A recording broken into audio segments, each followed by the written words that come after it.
अस्सलामुअलैकुम दोस्तों, क्या हाल चाल है आप सबकी। उम्मीद है आप सब खैरियत से होंगे। अगर आपने अभी तक हमारा चैनल सब्सक्राइब नहीं किया तो काइंडली सब्सक्राइब करके शेयर कर दें।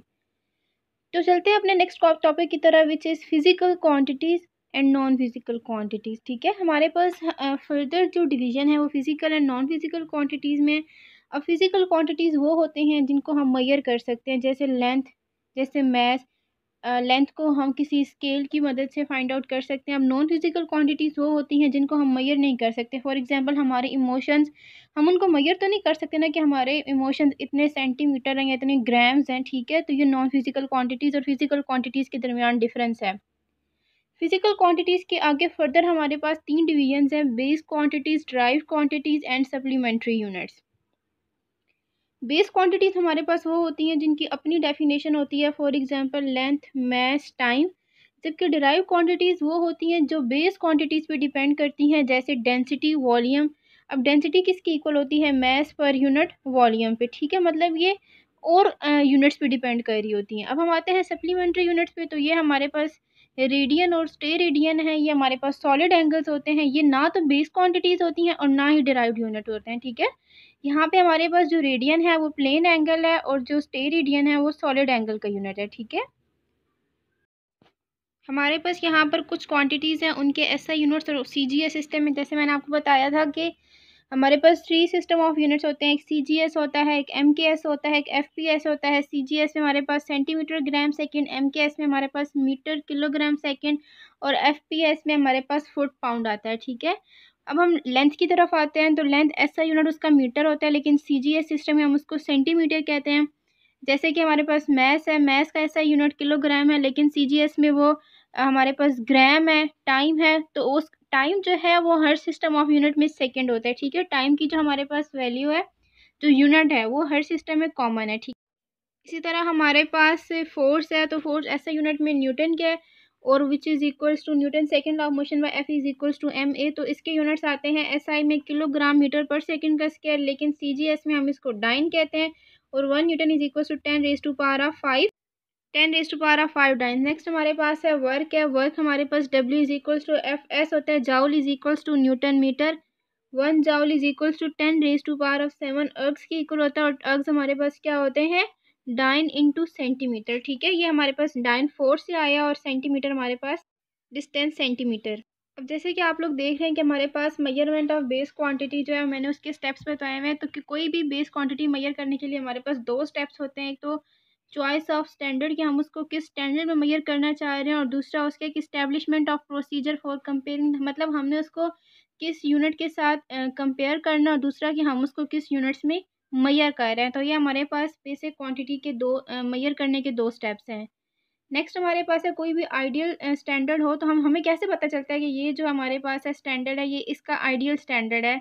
तो उसके पास 2 प्रिंसिपल कैरेक्टरिस्टिक्स होने चाहिए। एक तो ये कि वो एसेसिबल हो और दूसरा ये कि वो इनवेरिएबल हो। ठीक है, ये 2 प्रिंसिपल कैरेक्टरिस्टिक्स हैं आइडियल स्टैंडर्ड के लिए। नेक्स्ट हम चलते हैं एरर की तरफ। मैंने आपको बताया था कि हमारे पास हम जो फॉर एग्जांपल अगर हम कोई भी मेजरमेंट ले रहे हैं तो हमारे पास डिफरेंट टाइप्स ऑफ एरर आते हैं। लेकिन सबसे पहले हम एरर की डेफिनेशन यहाँ पे डिस्कस करेंगे कि एरर कुछ इन रीजंस की वजह से होता है। एक तो ये कि फॉल्टी ऑपरेटर्स की वजह से, और दूसरा ये कि इनअप्रोप्रिएट मेथड यूज़, मतलब जो हम इंस्ट्रूमेंट जिस इंस्ट्रूमेंट से हम मेजरमेंट ले रहे हैं वो इंस्ट्रूमेंट या तो ख़राब है, या जिस तरह से हम मेजरमेंट ले रहे हैं, मतलब हमारा मेजरमेंट लेने का तरीका ठीक नहीं है। ठीक है, हमारे पास फर्दर 2 टाइप्स ऑफ एरर्स हैं। एक है रैंडम एरर और दूसरा है सिस्टमेटिक एरर। रैंडम एरर हमारे पास क्या है कि one repeated measurement of quantity give different values under same condition, मतलब हमने एक दफ़ा मेजरमेंट ली, कोई और वैल्यू आई, दोबारा उसी कंडीशन में, मतलब हमने कंडीशंस चेंज नहीं की, लेकिन दूसरी बार हमारे पास मेजरमेंट ली तो हमारे पास डिफरेंट वैल्यू आई, तो इसको हम कहते हैं रैंडम एरर। ठीक है, कंडीशंस तो सेम है लेकिन हमारे पास मेजरमेंट की जो वैल्यूज़ आ रही हैं वो डिफरेंट आई। पहले हम ऊपर से देख रहे हैं, फिर सामने से, फिर पीछे से, तो इस तरह से डिफरेंट वैल्यूज़ आएंगी। ठीक है, और इसकी हमें काज पता नहीं होती कि हमारे पास किस वजह से हो रहा है।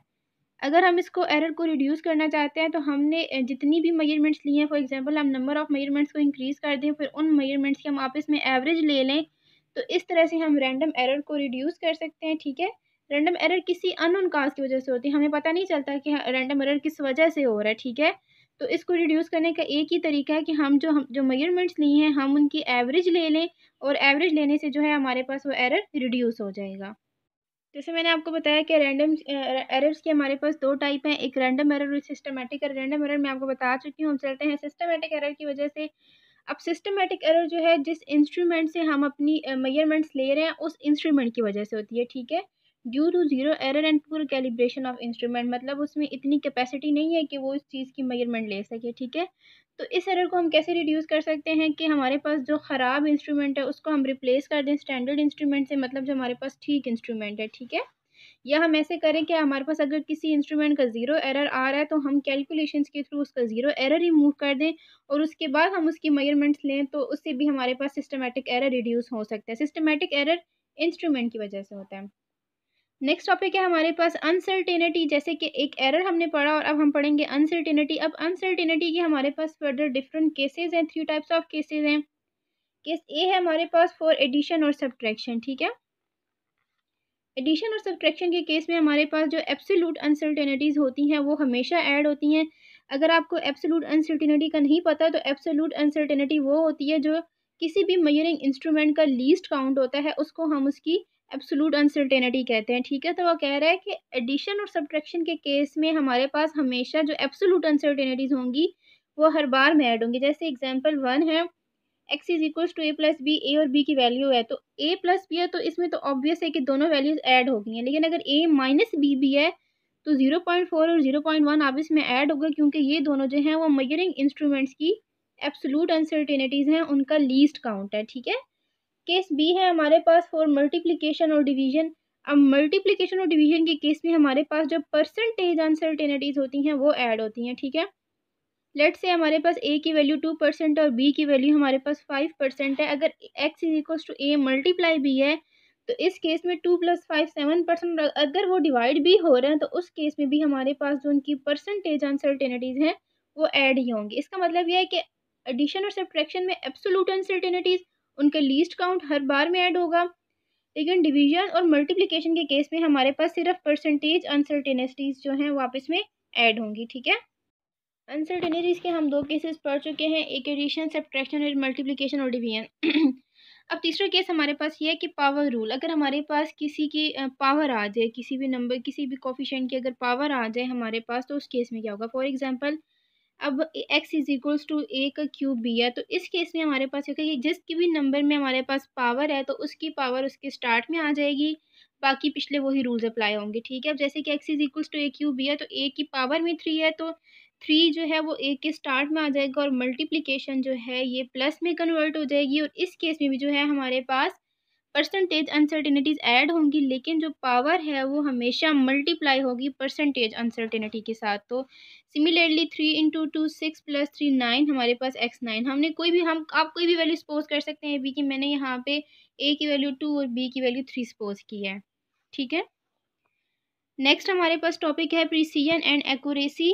प्रिसीजन हमारे पास कुछ इस तरह से डिफाइन होता है कि the precision of instrument is determined by the device being used.